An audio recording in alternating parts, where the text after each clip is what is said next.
Guys उम्मीद है आप सब खैरियत से होंगे। मैं आप सबको अपने चैनल में वेलकम करता हूं। हम कॉम्प्लेक्स एनालिसिस एमएससी लेवल पढ़ रहे थे। एक्सरसाइज पहले 1.5 से पहले कुछ इंपॉर्टेंट डेफिनेशन है जो पीपीएससी सीएसएस वगैरह मुख्तलिफ कंपटीशन एग्ज़ाम के लिए पूछी जाती हैं, तो इसलिए मैंने कहा इसको एक्सप्लेन पहले करते हैं। तो बगैर टाइम के ज़ाय किए हुए बढ़ते हैं अपनी वीडियो की तरफ। आज की वीडियोस में हम पढ़ेंगे रीजन्स क्या होती है, ओपन डिस्क क्या होती है, क्लोज डिस्क क्या होती है, पंक्चर डिस्क क्या होती है। इसी तरह हम लोग सर्कुलर एनुलस क्या होता है, इस चीज़ के ऊपर हम लोग आज की वीडियोस रिकॉर्ड कर रहे हैं। तो सबसे पहले हम सर्कल की डेफिनेशन पढ़ते हैं। हम लोग कोई भी साट जो डिफ़ाइन करे इस तरह का वेयर जी, अब ये जी कोई भी कम्प्लेक्स नंबर है, क्योंकि हम कम्प्लेक्स एनालिसिस पढ़ रहे हैं, तो ये जी कोई कम्प्लेक्स नंबर है और उस कम्प्लेक्स नंबर का अगर सेंटर से डिस्टेंस क्या हो जाए, आर हो जाए। अब इसका मतलब पता है क्या होता है कि जी माइनस जी नॉट का मॉड, दरअसल ये डिस्टेंस होता है। मीन्स मेरे पास अगर कोई एक लाइन होती है, उस लाइन पे यहाँ पे जी1 खड़ा है और यहाँ पे क्या खड़ा है जी2। अब मैं क्या करूँगा, अगर जी1 माइनस जी2 ये चीज़ करूँगा, मॉड निकालूंगा, तो ये मुझे डिस्टेंस देगा। अब अगर वो डिस्टेंस इक्वल टू क्या हो जाए, आर मीन्स रेडियस। अब हमारे पास क्या है कि यहाँ पे जो भी जी1 है, यहाँ पे जी2 है, लेट्स सपोज यहाँ पे जी3 है, ये सारे जितने भी पॉइंट्स हैं इनफाइनाइट पॉइंट्स होते हैं ना, लाइन के अंदर इनफाइनाइट पॉइंट होते हैं। उन पॉइंट्स में मिसाल के तौर पर यहाँ पे जी1 खड़ा है और यहाँ पे जी2 खड़ा है, ठीक है। अब जी1 का डिस्टेंस जी नॉट से या फिर जी2 का जो डिस्टेंस है जी नॉट से, वो तमाम तर जो डिस्टेंस है वो क्या है, सेम है, इक्वल टू क्या चीज़ है, आर है, रेडियस के बराबर हो जाए, तो उस तरह की चीज़ को हम लोग क्या कहेंगे, एक सर्कल का नाम देंगे। अब फिर हम लोग क्या पढ़ते हैं, ओपन डिस्क क्या होती है। हम लोग open disc is defined as a set. क्या सेट, हम कोई भी एक नाम दे देते हैं सेट को, मैंने यहाँ पे नाम दे दिया डी को। अब कोई मैंने जी कोई कम्प्लेक्स नंबर ले लिया कि बिलोंग करता है किस चीज़ से, कम्प्लेक्स नंबर से, कॉलन का साइन लिखा, फिर मैंने कहा z minus ji naught less than equal to क्या हो जाए, आर हो जाए। मिसाल के तौर पर मैं यहाँ पे कोई एग्जांपल लिखता हूँ। मेरे पास ये कोई कम्प्लेक्स प्लेन जा रही है और यहाँ पे मैं एक डॉटेड लाइन से एक सर्कल निकालता हूँ, ठीक है।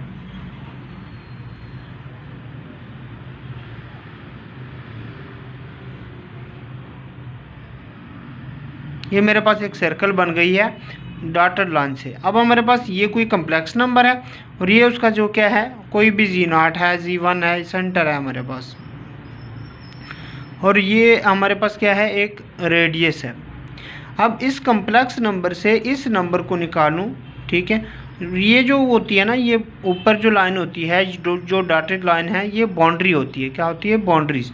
अब इसका डिस्टेंस और इस, यानी हमारे पास ओपन डिस्क के अंदर क्या आएंगे, वो तमाम तर पॉइंट्स जो इस बाउंड्री लाइन के अंदर हैं।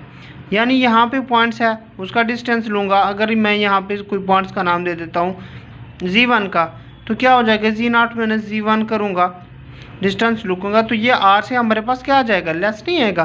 तो इसका मतलब जी1 हमारे पास क्या रहेगा, ओपन डिस्क में ही आएगा। इसी तरह अगर मैं यहाँ पे कोई पॉइंट्स ले लेता हूँ, यहाँ पे कोई पॉइंट्स ले लेता हूँ, ये चूँकि रेडियस के अंदर ही आ रहा है, बाउंड्री से अंदर है, इसका जो डिस्टेंस लूँगा जी नॉट से, तो वो भी हमारे पास आर से लेस आएगा।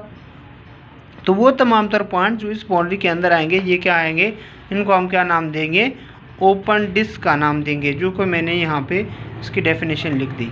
अब क्लोज डिस्क क्या होती है, वही चीज़ हम लोग लेते हैं इंग्लिश में। An open disc is defined as a set. किस सेट में, मैंने यहाँ पे म्यू का नाम दे दिया, यू का नाम दे, इस सेट को मैंने डिफाइन किया। मैंने कहा कोई भी कम्प्लेक्स नंबर हो, कॉलन, जो आप लोगों के पास बाउंड्री पॉइंट्स के इक्वल हो, यानी रेडियस के इक्वल आ जाए, ये बाउंड्री वाला पॉइंट्स भी इंक्लूडेड हो। ये जो आ रहा है यहाँ तक आ रहा है, अब ये वाला पॉइंट्स है, इसके अंदर जितने पॉइंट्स हैं इनका तो डिस्टेंस इसके अंदर है, ठीक है, आर के अंदर है, आर से लेस है, ये तो एब्सोल्युटली इंक्लूडेड होंगे। तो बाउंड्री वाला भी क्या होगा, अगर बाउंड्री पे कोई पॉइंट्स है, मैं यहाँ पे जी2 कर देता हूँ, क्या कर लेता हूँ, जी2, तो माइनस जी नॉट माइनस जी2 कर लेता हूँ, ठीक है। उसका डिस्टेंस भी आप लोगों के पास क्या आ जाएगा, वो भी हमारे पास क्या हो जाएगा, इसके अंदर इंक्लूडेड हो जाएगा, यानी हमारे पास बाउंड्री पॉइंट में आ जाएगा। अब इसी तरह ये अगर पॉइंट्स है, ये हमारे पास जो सर्कल है, ओपन सर्कल है ना, डॉटेड लाइन से है, ठीक है। इसका मतलब क्या है कि यहाँ वाला पॉइंट्स भी इंक्लूडेड है, इस बाउंड्री के अंदर है, हमारे पास सोल्यूशन में है, ये वाला भी है, बाउंड्री वाला नहीं है। तो ये किसकी एग्जांपल है? ओपन डिस्क की एग्जांपल है, ठीक है। और यहाँ पे एक नोट है, वो कहता है close disc does not mean not open. Means इसका मतलब ये होता है कि क्लोज डिस्क, इसका शॉर्टकट ये आप कह सकते हैं कि हर ओपन डिस्क जो होती है, हर ओपन डिस्क जो होती है वो क्लोज्ड डिस्क मस्ट होती है। लेकिन जो क्लोज डिस्क होती है वो मे और मे नॉट भी, बल्कि क्लोज डिस्क आप लोगों के पास ओपन डिस्क होती भी नहीं है, ठीक है। क्योंकि ओपन डिस्क में क्या होता है, ये सारे अंदर वाले इंक्लूडेड होते हैं, और क्लोज डिस्क में भी सारे अंदर वाले होते हैं जो बाउंड्री पॉइंट के अंदर है। बस फ़र्क ये है कि इसमें बाउंड्री नहीं है, इसमें बाउंड्री आ गई है। अब इसके बाद हम एक और डेफिनेशन आती हैं, एनोलिस के ऊपर, सर्कुलर एनोलिस जिसको कहते हैं। अब एक्चुअली इसका मतलब क्या है कि एनोलिस एक ऐसी चीज़ कहते हैं कि दो सर्कल के दरमियान वाले जो पॉइंट्स होंगे वो, उनको हम क्या नाम देंगे? सर्कुलर एनोलिस का नाम देंगे। अब देखें, ये एक सर्कल है, ओपन सर्कल है, ठीक है, और एक अंदर एक सर्कल है, इसके दरमियान जो पॉइंट्स होंगे उनको हम लोग क्या नाम देंगे? सर्कुलर एनोलिस का नाम देंगे। अब इसी तरह ये एक ऊपर बड़े वाला सर्कल है और एक अंदर वाला छोटा सर्कल है, ठीक है, इसके दरमियान ये जो पॉइंट्स होंगे, इधर जो पॉइंट्स होंगे, उन पॉइंट्स को हम लोग क्या नाम देंगे? सर्कुलर एनोलिस का। अब एक होता है ओपन एनोलिस, एक होता है क्लोज्ड एनोलिस। ओपन एनोलिस क्या होता है? मीन्स इस सेंटर का, ये जो हम लोग ने एक सेंटर ले, लेट्स सपोज मैं इसको सेंटर Z0 का नाम दे देता हूँ, ये डिस्टेंस है और आप लोगों के पास इस डिस्टेंस से कम हो, यानी इस डिस्टेंस, इसका क्या मतलब है? देखिए हमारे पास ये यहाँ ओपन एनोलिस का भी पता चल गया कि हमारे पास ग्रेटर देन है, इक्वल टू का साइन नहीं है, और क्लोज्ड में आप लोगों के पास ग्रेटर देन इक्वल टू का साइन आ गया, यानी बाउंड्री इंक्लूडेड है, इक्वल का साइन आ गया, तो इस वजह से क्लोज्ड है। अब देखिए इसका एक्चुअली मतलब क्या है, ये जो हमारे पास यहाँ से यहाँ तक, ठीक है, मैं इस चीज़ को थोड़ा सा एक्सप्लेन कर देता हूँ। यहाँ पे देखिएगा हमारे पास क्या है, वो कहते हैं R1 जो है वो लेस देन है Z माइनस Z0 के डिफरेंस से, ठीक है, यानी इस चीज़ से ग्रेटर है। अब हमारे पास R1 क्या है, हमारे पास R1 ये खड़ा है। अब यहाँ पे कोई पॉइंट्स लेता हूँ, ठीक है, तो हमारे पास R1 से चूँकि बड़ा होना चाहिए, इधर तो जितने भी पॉइंट्स मैं अंदर लूँगा, इस सर्कल के अंदर लूँगा, वो हमारे पास R से छोटा आएगा, उसका डिस्टेंस R से क्या आएगा? छोटा आएगा। जिस तरह हमने ओपन डिस्क के अंदर यहाँ पे डेफिनेशंस पढ़ी है कि हमारे पास वो तमाम तर पॉइंट्स जो इसके रेडियस से क्या हों? छोटे हों, ठीक है। अब यहाँ पे तो इसका मतलब क्या होगा कि हमारे पास एक ऐसा पॉइंट लेंगे जिसका डिस्टेंस इससे क्या हो? बड़ा हो। अब यहाँ पे अगर मैं कोई पॉइंट ले लेता हूँ, इसका डिस्टेंस Z0 से डिस्टेंस लूँगा तो इससे R से ऑटोमेटिकली बड़ा हो जाएगा, तो इसलिए हमारे पास ये वाले पॉइंट है इसके अंदर आ जाएगा। अब यहाँ पे क्या है? सिर्फ बाउंड्री इंक्लूडेड है, ठीक है। आप लोगों के पास वो तमाम तर पॉइंट्स, ये वाले पॉइंट्स, इनका डिस्टेंस अगर मैं Z0 से लूँगा तो इस R1 से बड़ा आएगा, ठीक है। तो इस वजह से हमारे पास ये क्या हो जाएगा? ये वाले इंक्लूडेड हो जाएंगे, और आप लोगों के पास क्या हो जाएगा? R2 से छोटे होने चाहिए, यानी आप लोगों के पास क्या होने चाहिए? ये वाले, क्योंकि क्लोज्ड है तो इस वजह से ये बाउंड्री वाले पॉइंट्स भी आप ले सकते हैं। इसके बाद आती है हमारे पास पंक्चर डिस्क के ऊपर बात। वो कहता है if the centre Z0 is deleted from either a close disc और an open disc the region defined as, यानी आप लोगों के पास क्या होनी चाहिए? एक क्लोज डिस्क होनी चाहिए या फिर ओपन डिस्क होनी चाहिए।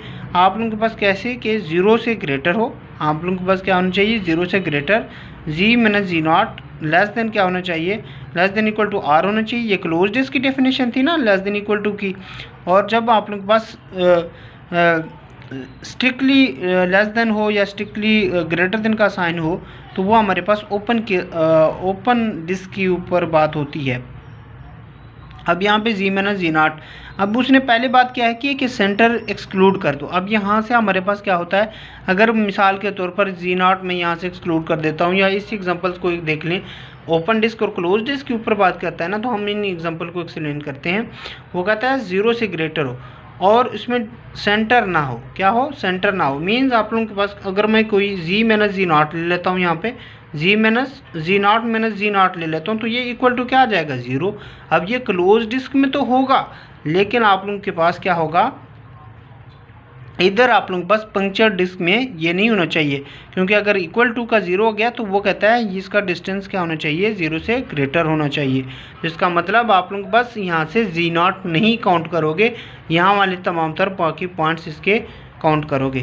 तो ये तो क्लोज डिस्क की हो गई। इसी तरह आप लोगों के पास क्या है, ओपन डिस्क की है। सिर्फ आप लोगों के पास क्या है, Z0 आप लोगों का इंक्लूडेड नहीं होना चाहिए, बाकी 0 से ग्रेटर होना चाहिए। 0 कैसे आता है मैंने आपको बता दिया, और रेडियस से कम होना चाहिए। ओपन डिस्क की ऊपर बात है। अब यहाँ पे एक और पॉइंट आ गया, वो कहता है a punctured open disc is the same as the deleted neighbourhood of Z0। जिस तरह हम लोग ने डिलीटेड नेबरहुड्स प्रीवियस वीडियोस में बड़े एक्सप्लेन के साथ पढ़ा था कि आप लोग के पास वहाँ पे भी हम लोग जो सेंटर होता था वो उनको निकाल लेते थे, बाकी वो तमाम पॉइंट जो रेडियस से छोटे होते थे वो आप लोगों के पास क्या कहलाते थे, एक डिलीटेड नेबरहुड या नेबरहुड नाम दे देते थे।